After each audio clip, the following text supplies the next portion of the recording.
유전자 검사를 하겠다라고 했던 그 성월이 예. 대종사의 품수가 이번에 됐어요. 대종사가 됐습니까? 예. 미친 종단입니다. 예. 그리고 미친 종회입니다.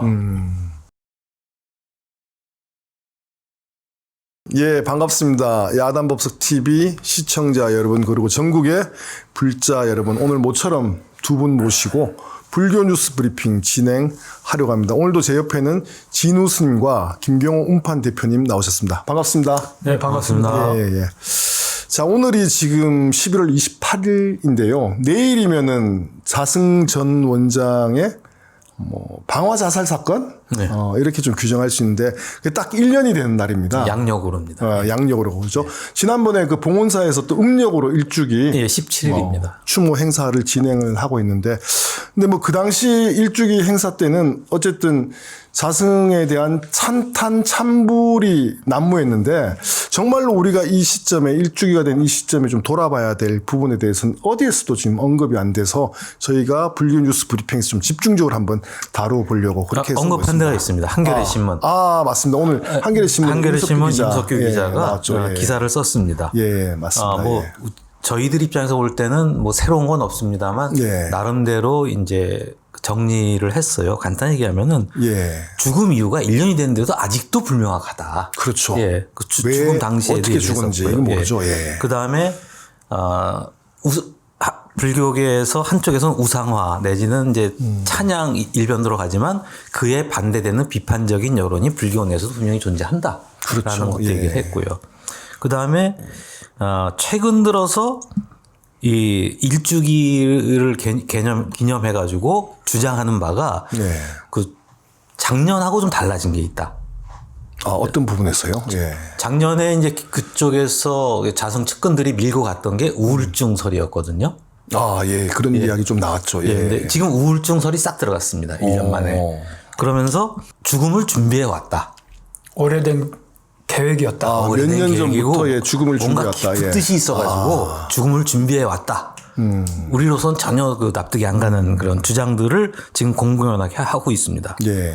그 다음에 1년이 됐는데도 불구하고 유언장이 여전히 공개되지 않고 있다. 그렇죠. 예. 유산이 임의대로 처분되고 있다. 예. 여기에서 유산을 환수해야 될 종단은 손 놓고 있다. 라는 얘기들을 좀 하고 있습니다. 그리고 뭐 이후 자승 스님의 세력들이 어떻게 되고 있고 차기 정권 경쟁이 어떻게 되고 있느냐는 뭐 기자의 견해니까 예, 그것까지 얘기할 필요는 없을 것 같습니다. 여기서 또 주장하고 싶은 게 이거예요. 17일 날 봉사 달해제에서 내년 2주기 달해제 때는 부도탑을 건립을 하겠다. 부도탑을요? 예, 거의 조사 성인의 반열에 올리겠다는 얘기거든요. 그럼 자승 우상화 작업을 계속 밀고 나가겠다 이런 의미죠? 1년 동안 한 게 영 약발이 안 먹혔다라고 보는 예, 거겠죠. 예. 아니 뭐 돈도 많고 그러는데 부도탑 만드는 거 저 화강암 하나 쪼는 거야 뭐 시간 얼마나 걸리겠습니까? 49제 때도 세울 수 있었고 그렇죠. 뭐 시간이 때도 세울 수 있었는데 예. 근데 부도탑 하려면 그 안에 사리가 몇 과 들어가야 될 텐데 이게 될라는 일은 잘 모르겠어요. 사리가 또 나왔다는 얘기도 있지 않았습니까, 작년에? 예. 주장을 했고 49제 그렇죠. 때 그걸 갖다 공개를 하겠다라고 했는데 안 했어요. 제가 알기로. 참. 어쨌든 지금 1년이 됐는데, 저희가 오늘 집중적으로 한번 다뤄보고 싶은 부분은 자승 전 원장이 자살하고 떠난 지 지금 1년이 됐는데, 그러면은 작년에 그 이야기가 있었습니다. 과연 조계종에도 봄은 오는가. 한참 이제 서울의 봄 영화가 유행이었기 때문에. 근데 1년 지난 지금 이 시점에 정말로 조계종이 자승 이후에 달라지고 있는가, 변화되고 있는가, 이런 부분에 대해서도 좀 저희들이 한번 짚어봐야 되지 않겠나 싶은데, 뭐 어떻게 좀 규정을 할 수 있습니까? 서울의 봄 영화랑 똑같다고 봅니다. 서울의 봄. 네. 봄은 왔는데 아무것도 이루어진 건 하나도 없네요. 술래 그죠? 불사춘이고 그 한용운 예. 스님의 님의 침묵처럼 예. 님은 같지만 예. 우리는 님을 보내지 아니하였습니다죠. 이거 갑자기 이 대목에서 우리 한용운 스님의 이 시를 인용하기가 좀 민망한데. 우리는 분명히 예. 자승이라는 시대의 요승, 불교 권력자의 죽음을 목도했어요. 1년 예. 전에. 그래서 자승 체제가 우리는 종식될 거라고 생각을 했는데 1년이 지난 지금까지도 여전히 살아서 그 그림자를 부여잡고 있는 자들이 지금 한국 불교를 갖다가 좌지우지하고 있다. 저는 그렇게 보고 아, 있습니다. 그래서 님은 갔지만 우리는 님을 보내지 않았다라는 예. 이게 자승 쪽에 있었던 스님들의 심정인 그런 상황이네요. 예, 알겠습니다. 예. 그러면은 어쨌든 자승 시대 자승 체제는 변함없이 굳건하게 그대로 남아 있다라고 이렇게 표현을 하셨는데 구체적으로 어떤 측면에서 그런 부분을 엿볼 수 있는지 그걸 한번 좀 짚어봤으면 좋겠는데요. 예. 진우 스님께서 예전에 한번 그 부분을 갖다가 정리해 주신 적이 있죠. 3가지로. 예. 한번 말씀해 주시죠. 예, 첫 번째 자승이 구축한 자승 체제, 상월결사 체제에서 예. 우리가 지켜봐야 될 세 부분을 첫 번째는 인사, 그리고 인사, 예. 예산, 그리고 청정성에 대한 수사 무마 부분이었습니다. 그거는 아직도 유효한 것 같아요. 그렇다 그러면 첫 번째 이제 오현 스님이 돌아가시고 난 뒤에 예. 오현 스님의 그 유산 문제에 대해서 어떻게 종단의 대한불교 조계종 유지단으로 귀속됐느냐에 대한 문제를 우리가 제대로 해결하지 못했고 예. 그리고 자승이 죽고 난 후는 더 엉망이었음이 불교계 언론을 통해서 예. 공개가 됐고 예. 그리고 이번에 종상당 예. 불국사. 예. 죽음 뒤에 있는 이제 일까지 그리고 월주 스님도 포함되겠네요. 그 유산 문제가 지금 한 번도 정원조법대로 처리되지도 못하고 있는 부분. 예. 그것에 대해서 총무원이 책임 방기하고 있는 부분에 대해서 우리가 한번 얘기를 해봤으면 좋겠다 싶고. 그러면은 일단은 그 자승 전 원장이 죽고 난 다음에 예. 자승 전 원장의 명의로 되어 있던 또는 이제 뭐 주변에 이렇게 좀 관리되고 있던 유산이 대부분 이제 상당한 뭐 현금이든 아니면 부동산이든 아니면 뭐 다른 이제 뭐 이렇게 유물이든 상당한 부분이 있을 거다라고 다들 생각을 했는데 지금까지도 유산의 규모가 한 번도 밝혀진 바가 없는 것 같아요. 그리고 그게 이후에 종단에 어떻게 귀속되었는지에 대해서도 한 번도 공개가 되지 않은 것 같은데 맞습니까? 예, 교단 자정센터에서 이제 여러 가지 제보 중에서 일부를 예. 갖다가 그 자승의 측근들이 나눠 가졌다. 나눠 가졌다. 상월결사에서 18억. 교계 언론들한테 3억, 1억, 뭐 5천 그렇죠. 만 원 언론에 막 해가지고 뿌린 거 있었죠. 15억, 5천만 원 또 예. 깔았고 동국대학교에도 또 몇 억 갖고 이런 것들이 이제 얘기가 나왔고 이건 거의 그 확인이라 그럴 거예요. 관련자들이 증언을 받아서 들은 상태입니다. 그러면 이렇게까지 시끄러워졌고 그 총무에다가 유산 환수를 촉구하는 교단 자정센터 입장문에서 적시를 했는데도 불구하고 그렇죠. 예. 총무원은 여기에 대해서 가타부타 말이 없어요. 네. 그렇다면은 공범이냐? 당신 나눠 먹는데 당신들도 뭔가 꼬치를 먹어서 침묵하고 있는 거냐라는 그런 의심을 안 할 수가 없는 그렇죠. 상황이죠. 예, 맞습니다. 예. 그러면은 어쨌든 현재까지도 확인된 거는 그렇게 뭐 18억에 10억 5천에 이렇게 저렇게 해서 한 30억대 정도가 뿌려졌는데 예. 전체 규모라든가 예. 그다음에 이게 이후에 정말 종법대로 뭐 종단이 귀속되었는지에 대해서는 뭐 밝혀야 될 또 공개해야 될 책임이 총무원이 있는데 현재까지는 총무원에서 이 부분에 대해서 뭐 적절한 시점에 어떻게 공개하겠다라는 의사 표명도 없었습니까? 그렇죠. 종법에 의거해서 처리하겠다라고 기자들의 질문에 답변했는데 답변했는데 작년에 예. 아니요 올해 1월 달입니다. 올해 1월 달에. 달에 예. 올해 1월 달에 일간지 기자가 질문을 했더니 총무원장 예. 스님께서 종법에 의거해서 처리하겠다. 아, 그게 아마 사구제 이후에 아마 기자회견 때 종법에 예. 무슨 곰팡이가 들었는지 여전히 지금 안 하고 있습니다. 지금 윤석열 정권이나 지금 진우 총무원장 체제나 거의 예. 똑같아요. 그러니까 살림 살거나 일하는 데는 전혀 관심이 없고 자기 치적을 홍보하거나 자기가 하고 싶은 일들을 하는 것에만 전력을 쏟고 거기에 예산을 투입하고 인력을 투입하는 거에만 난리를 치고 있는 지금 예. 용산 대통령실과 견지동 총무원과 하나도 다를 게 없습니다. 자, 그럼 일단 첫 번째로 그 자승 스님이 남긴 유산 문제에 대해서 제대로 좀 공개가 되거나 정리된 부분 없이 1년 동안 흘러왔다라는 부분을 지적을 해 주셨고 두 번째 인사 부분은 어떤 걸 의미합니까? 그러면? 인사 부분은 첫 번째 자승이 구축해 놨던 예. 체제라고 할 수 있는 게 두 자승 가지잖아요. 체제, 예. 첫 번째는 작년 10월 30일에 동국대에서 선언 비슷하게 했던 예. 그 삼원 체제를 이론 체제로 통합하겠다 하는 거를 지금 예. 그 유지를 받들어서 예. 지금 불교광장 식구들이 계속 그 추진을 하고 있고, 그리고 그 자승이 그때 대부분의 사람들을 인사를 통해서 그리고 나눠 먹기식 예. 지분 정리를 통해서 세워놨던 사람들이 아직까지 유지되고 있습니다. 그 대표적인 케이스 중에 하나가 밖으로 따지면 국회의장인데 예. 동국대 학술원, 불교 학술원 전자불전연구소장으로 있는 분이 계세요. 예. 네, 그분이 주경스님이라고 하는 분인데, 주경스님. 예. 예. 거기서 월급 받고 계신 분이 대한불교 조계종 종회의장이었는데 예. 상반기 종회의장이었다가 이번에도 또 또 종회의장에 연임이 됐습니다. 보통 그런 경우 잘 없지 않습니까? 일반적으로 국회도 보면은 상반기 하반기 나눠가지고 의장 부의장 뽑는데 그런 경우가 굉장히 드물죠.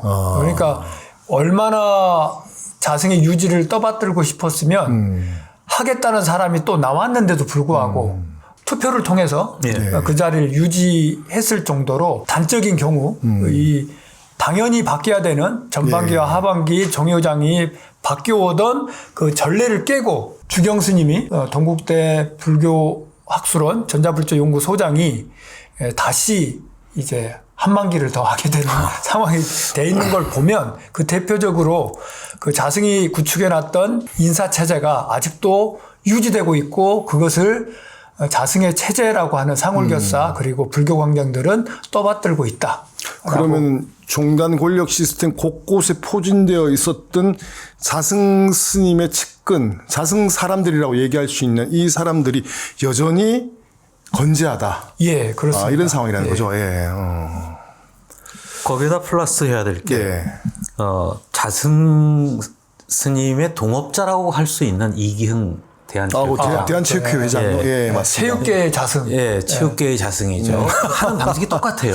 그죠? 지금 우리가 보면서 우리는 아주 그 기시감이 들 정도인데 자승 스님이 했던 그 어떤 그 방식처럼 무슨 갑자기 기자회견을 취소한다든가 그러면서 문체부 장관을 연맥이고 이러는 것들이 이게 둘이 쌍둥이구나 싶을 정도였는데 지금 얼마나 이 체육계의 비리 부패에 대해서 국민적 공분이 쌓여 있습니다. 그렇죠. 올림픽 이후에 말 많았죠. 그죠? 예. 근데 사퇴하라, 하지 말라, 이제 그만해라라는 그런 압박에도 불구하고 이제 체육회장을 더 하겠다. 예. 이제 지금 이러고 있거든요. 몇 임이죠? 지금 재임은 했었죠. 재임했고 지금 3선을 지금 하려고 하는 거예요. 3선은 많이 힘든데. 네. 근데 그러면서 이제 이 이기흥 일병 구하기에 지금 조계종이 총력전을 피고 있습니다. 그 자승 사람이니까. 교구본사 주지회의에서 그 지지 성명서를 냈고 그다음에 중앙종회 의장단과 상임위원장단들이 또 지지 성명을 냈고 불교광장. 그다음에 원로회의에서도 또 했고 그러니까 불교계가 지금 총동원된 거예요. 근데 전 이해가 안 가는 게 사실은 이기흥 회장에 대해서는 국민적 공분이 있지 않았습니까? 근데 그런 국민적 여론 비판적인 여론에 대해서 불교 쪽은 모르는지 알고도 신경을 안 쓰는 건지 마치 그 자승 전 원장 시절에도 불교계 내에서의 다수의 어떤 대중적 여론은 굉장히 비판적이었는데 권력을 갖고 있는 사람들은 거기에 대해서 전혀 이제 신경을 안 쓰는 그런 모습하고 비슷하다. 자기들이 필요로 하는 그 로비스트라고 생각을 하는 것 같아요. 중앙종의 그 입장문을 보면은 이기흥 회장에 대한 마구잡이식 의혹과 부당한 압력이 지속된다면 의혹과 부당한 압력이라고 주장을 하고 있는 거예요. 기시감이 드는군요. 김건희에 대한 악마화라고 이제 언론들이 하고 있다고 이렇게 이기흥은 억울하다 이거네요, 그죠? 그 다음에 또 저희가 이제 말씀을 좀 드리고 싶은 게 1년이 지나도록 사실 자승 전 원장의 방화 자살 사건에 대한 내막에 대해서 물론 이게 경찰이 그때 와서 이제 수사를 진행을 하고 있는데 뭐 마지막까지 통화를 했던 부분이라든가 아니면은 자살을 한 과정에서 어디에서 이렇게 그걸 이렇게 기름을 구해가지고 갔는지 이런저런 부분에 대해서는 아무것도 지금 밝혀진 게 없거든요. 1년이 지나도록. 밝혀지지 않더라도 수사 결과는 나와야 될 거 아니에요. 그래서 수사 결과에 대해서도 일절 이야기한 바가 없죠. 그 뒤에 작년 12월 3일이었나요? 그 연결식을 하고 난 뒤로 어떠한 뭐 수사 결과가 발표된다거나 그리고 뭐 이러이러하게 저희가 사건을 이제 정리를 하겠습니다라고 발표를 해야 될 텐데 소방청도 마찬가지고 경찰청도 마찬가지고 어느 곳에서도 지금 자승의 방화 자살에 대한 그것도 문화재 사찰 방화 자살에 대한 결과를 지금 발표한 곳이 없습니다. 그렇죠. 이건 진짜 직무유기 아닌가 싶을 정도예요. 그렇죠. 이 발표를 안 하고 안 했고 그 다음에 남은 것은 이제 우상화 작업의 일환으로서 자승을 이제 띄워주는 거룩한 성스러운 죽음인 것처럼 포장하는 이 종단의 메시지만 남아 있는 이런 상황인 거다. 용산에서 국민훈장 무궁화장을 그렇죠. 준 것으로 그걸로 끝난 모든 것을 거죠. 그냥 덮어버리는 건지 이거는 다음 정권이 되면 반드시 캐물어야 되는 일이라는 생각이 들었습니다. 맞습니다. 그러니까 저는 자승 시절에 자승이 불교를 심각하게 오염시키고 있다라는 얘기를 했거든요. 그러니까 뭐냐면은 안고 수행을 갖다가 동안고 수행을 갖다가 딴따라 판으로 만들려나 엔터테인먼트 판으로 메디테인먼트. 네, 메디테인먼트라 그랬죠. 메디테이션과 엔터테인먼트를 합쳐가지고 그 다음에 어떠한 순례라는 아름다운 종교 전통을 갖다가 자기 세력을 과시하고 자기 돈을 협찬받는 기회로 삼는다거나 뭐 이러는 것들에 굉장히 오염이 되어 있는데 마지막 가는 길까지 죽음조차도 또 이 불교적 전통을 갖다가 굉장히 오염시켰다라고 생각합니다. 이게 우리가 여기서 벗어나려면 상당히 노력을 해야 되지 않을까라는 생각을 해봅니다. 자, 어쨌든 저희가 자승은 갔으나 자승시대, 자승체제는 하나도 변함없이 그대로 남아있다라는 이런 이제 주제로 몇 가지 부분에 대해서 이제 좀 이야기를 나누는데요. 중간에 이제 이야기 나온 것 중에서 하나가 어쨌든 이 자승시대, 자승체제를 극복하고 넘어서기 위해서는 현재 진우 총무원장의 어떤 역할이나 이런 부분들이 굉장히 중요하다라고 볼 수 있는데 이제까지 뭘 이렇게 하나 바꾸려고 노력한 부분이 별로 안 보였던 것 같아요. 그러니까 극복이라든가 넘어선다라는 표현을 쓰셨는데 그러고 싶을까라는 질문을 던집니다. 그러고 싶을까? 전혀 그러고 싶지 않은 것 같아요. 오히려 그걸 편승하고 이용했지. 그 후계자로서 확실히 자리매김하고 싶어 하지 않느냐 지금. 그러니까 이 자승 스님이 생전에도 그랬습니다만 우리 불교 개혁 운동 하시는 분들하고 얘기를 하다 보면은 자승 하나 때려잡는다고 해결될 문제가 아니다. 작은 자승들이 버글버글 예비군으로 대기하고 맞습니다. 있는데 지금 이게 되겠느냐라는 얘기를 했었는데 지금 돌아가는 거 보면은 그 말이 맞아요. 그러면 이 작은 자승들이 버글버글 하다라고 얘기했는데 그럼 이 작은 자승들이 어쨌든 여전히 자기들의 어떤 자승의 후광 속에서 얻었던 이 권력, 이 힘을 등에 업고 뭐 자승의 후계자로 좀 나가려고 하는 이런 노력들을 좀 하고 있지 않겠나 이런 생각이 좀 들었는데 종단 내에 지금 기류나 분위기 좀 어떻습니까? 암담하죠. 암담한 게 대표적인 게 우리 불교 뉴스 브리핑에서도 저번에 다뤘던 해인사 방장 선거 있잖아요. 아까 언급했던 임석규 기자가 쓴 해인사 방장 선거에 대한 돈 살포, 금품 살포에 대한 게 기사로 나왔는데 거기에 대한 정정 보도나 그리고 반박 기사도 나오지도 않은 상태로 거의 인정하다시피 넘어갔거든요. 그것도 2번이나 썼었죠. 이제 2번이나 썼었는데 그 얘기는 진우 총무원장이 그 금권 선거에 대해서 어떠한 액션도 취하지 않았다라는 거예요. 탈법적인 선거가 금품 살포가 이루어지고 있다라는 거를 대한민국 사람들이 다 아는데도 진우 총무원장은 눈 감아줬고 그리고 그 종에는 그 방장 그 돈 선거로 인해서 추천된 돈방장 스님을 돈방장 스님 스님을 추인을 했고 그리고 이번에 대종사로 추천된 사람들을 본다 그러면 기가 막힙니다. 그중에 우리가 그렇게 얘기를 하고 그리고 언론에서 다루고 본사 주지를 하면서 4년간 용주사를 욕먹였던 성월이 쌍둥이 아빠라고 불려졌던 맞습니다. 그리고 법정에서도 일정 정도 밝혀지고 본인은 기자회견까지 해서 본인이 유전자 검사를 하겠다라고 했던 그 성월이 대종사에 품수가 이번에 됐어요. 대종사가 됐습니까? 예. 미친 종단입니다. 예. 그리고 미친 종회입니다. 그뿐 아니라 이 수도권 인근에 있는 섬에 있는 제이모 분이 또 쌍둥이 아빠래요. 제이모 스님이. 제이모 스님. 네. 예. 그러니까 성월이 대종사로 추대된 게 그분이 벌써 그 지위에 먼저 올라가 있다라는 거예요. 그리고 저희가 몇 번 얘기했던 16타짜라고 구성원들이라고 얘기했던 그분들 중에 또 한 분. 예. 세상에 대한민국 사람들이 많이 가지고 있지도 않은 이혼 증명서가 있는 이혼 증명서. 있는 돈명수님도 지금 대종사의 원로원인가요? 원로원 올해 4월에 됐습니다. 이게 변화가 없는 거네요. 자승체제 그대로 남아있다. 이렇게밖에 볼 수 없는 그런 상황입니다. 그나마 뒤에서 뭐 관장회의니 뭐니 하면서 좀 이선에서 예. 이렇게 원격 통치를 하던 분들이 지금 전면으로 명예까지 이제 다 쥐고 가는 겁니다.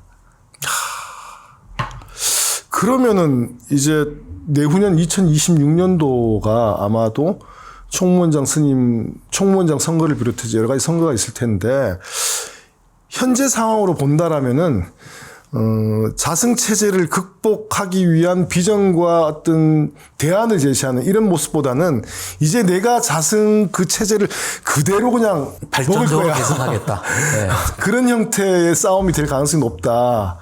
이런 상황이겠네요, 그죠? 네. 근데 100%만은 아니고요. 뭐 저는 아주 부정적으로만 보지는 않습니다. 이게 불교 역사가 굉장히 비틀비틀하면서도 네. 그래도 한 번씩 이 고비를 넘어서 이제 94년 개혁도 있었고 이런 게 있거든요. 그다음에 스님들도 자승의 위세에 침묵하는 스님들만 있는 것이 아니라 그래도 그 과정에서 불이익을 감수하고 앞으로 나서는 스님들이 계시고 뭐 당장 옆에 진호 교법사님 계시지 않습니까?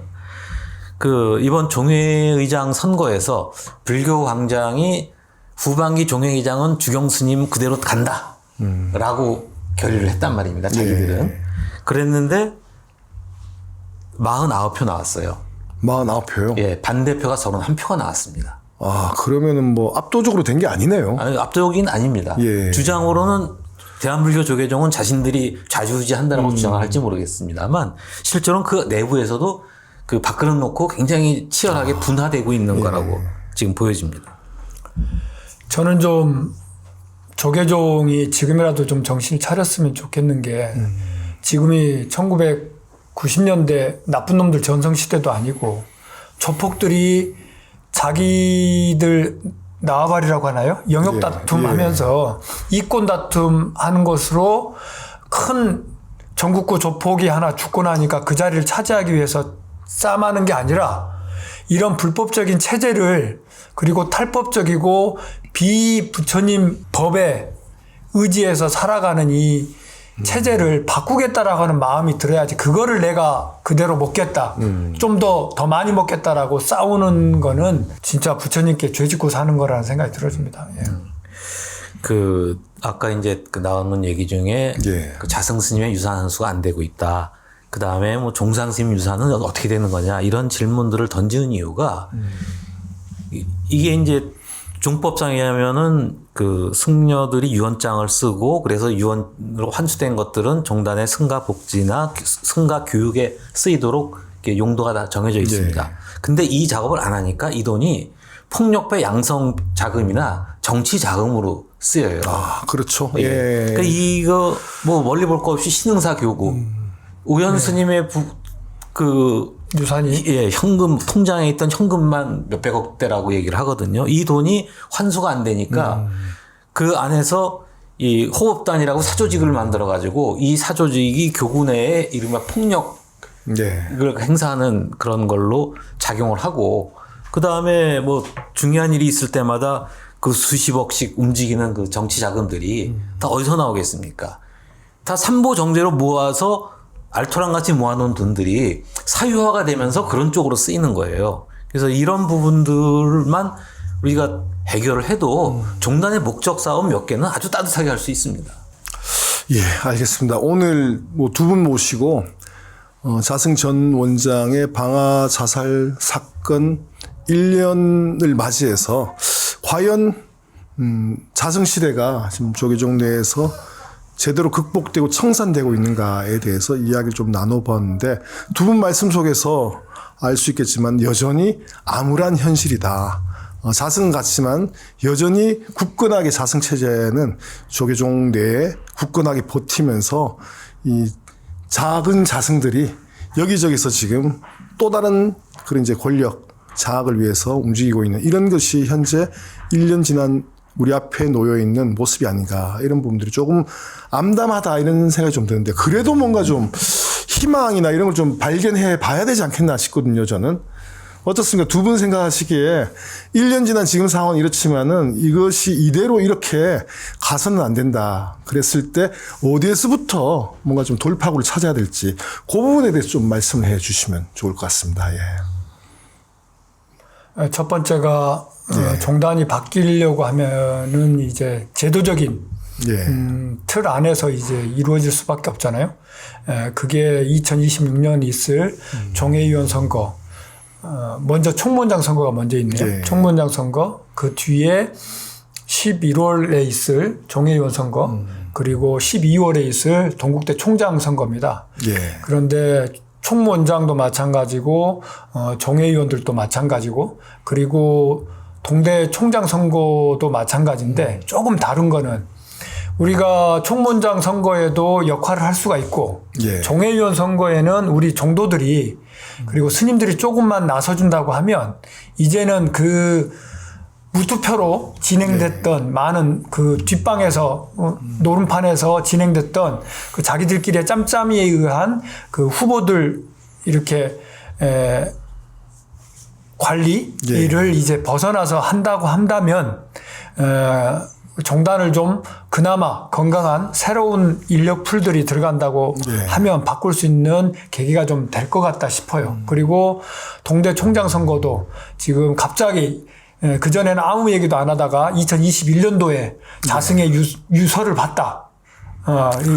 유언장을 봤다라고 하는 윤재웅이 지금 총장이잖아요. 근데 이런 사람들이 총장이 다시는 되지 않게 이제 할 수 있는 후보자들이 나와준다면 저는 자승이 가고 난 후에 절대 권력자가 가고 난 후에 선거들이기 때문에 이번에 종회의장 선거가 49대 30 몇 표로 나온 49대 것처럼 31, 네, 31표로 나온 것처럼 그게 조금 더 2년 뒤에는 좀 그 지배력이 조금 더 약화됐을 때는 훨씬 가능하겠다라는 생각은 좀 들어집니다. 그때까지 우리 종도들이 일단 지치지 않아야 됩니다. 지금 그 서울의 봄처럼 견지동의 봄 그리고 동국대의 봄이 저는 우리가 준비만 제대로 한다면 반드시 올 거라고 생각을 합니다. 일단 2년 뒤에 있을 종단의 핵심적인 여러 선거에 스님들이나 이 제가자들이 관심을 가지고 적극적으로 좀 이 부분에 대해서 참여를 해야 된다. 바꾸기 위한 노력들을 해야 된다. 나서야 된다. 이런 말씀 좀 해 주셨고요. 우리 김 대표님은 또 돌파구를 어디에서 찾을 것인가에 대해서 한 말씀 하신다면은. 우리 절집안에 그 유명한 얘기 있지 않습니까? 땅에서 넘어진 자 땅을 딛고 일어서라. 그러니까 자기 현실에 우리 종단을 갖다가 일어나고 있는 여러 가지 현상들을 갖다가 사건들을 갖다가 주의 깊게 봐줄 필요가 있다. 나는 관심 없어. 니들이 하는 거 난 신경 안 쓸 거야. 이러는 동안에 악은 창궐합니다. 그렇죠. 그러니까 잘못된 사람이 명예를 가지고 높은 자리에 올라선다면 그 사람의 허물을 지적할 수 있어야 돼요. 대중들이. 저 사람이 무슨 자격이 있어서 저 자리에 가느냐 얘기를 하고 그렇게 된다면 지금 이제 함량 미달의 대종사와 원로위원들 이거 사실은 이 안에서 내부에서 좀 이렇게 걸러내는 게 있어야 됩니다. 지금 후한무치하게도 얼굴 두껍게도 그런 자들이 지금 나서가지고 종교 지도자라고 지금 주장하는데 우리는 그런 사람들한테 지도받고 싶은 생각이 전혀 없거든요. 조금 걱정되는 부분이 있습니다. 자승의 그 유지로 삼원 통합이 이루어질 겁니다. 벌써 법은 통과가 됐고 그리고 1년 뒤에 예, 4월 1일부터 이제 이런 체제로 갑니다. 이런 예. 체제로. 그러면 조계종의 그나마 유일한 청정수처럼 조계종 종단에 대해서 비판을 하고 있었던 조계종 민주노조에 대해서 대대적인 아마 탄압이 들어올 겁니다. 공식적인 그리고 공식을 이제 뒤집어 쓴 아마 인사 불이익들을 몰아붙일 것 같다 싶어요. 그러면 조계종 민주노조가 그때 이제 틀림없이 반발을 할 것이고 그 반발들이 조계종을 위해서 그리고 불교를 위해서 그나마 버티고 있었던 양심 세력이라는 것을 스님들께서 잊지 않아줬으면 좋겠습니다. 그냥 우리 돈 아끼려고 그 민주 노조 건강한 비판들을 완전히 말살까지 시킨다 그러면 진짜 조계종에는 희망이 없어질 수 있습니다. 그러니까 그것을 꼭 지켜봐 주셨으면 좋겠습니다. 그리고 응원해 주시고 연대해 주셨으면 좋겠습니다. 예, 알겠습니다. 오늘 두 분 모시고 긴 시간 자승 방화 자살 사건 1년을 맞이하면서 이 자승 시대 여전히 굳건하게 버티고 있는 이 자승 시대 자승 체제를 극복할 수 있는 방법과 방안에 대해서 한번 이야기를 해봤는데요. 현실은 여전히 좀 뭐 달라진 게 없다 보니까 암울하다 이렇게 생각할 수 있겠지만 그래도 깨어있는 불자들, 깨어있는 스님들이 굳건하게 버티고 있다라면은 우리 앞에 놓여있는 이 큰 장벽을 넘어설 힘을 우리는 만들어낼 수 있다. 이 말씀을 마지막으로 오늘 방송을 좀 마치도록 그렇게 하겠습니다. 오늘 두 분 모두 수고하셨습니다. 감사합니다. 감사합니다. 예.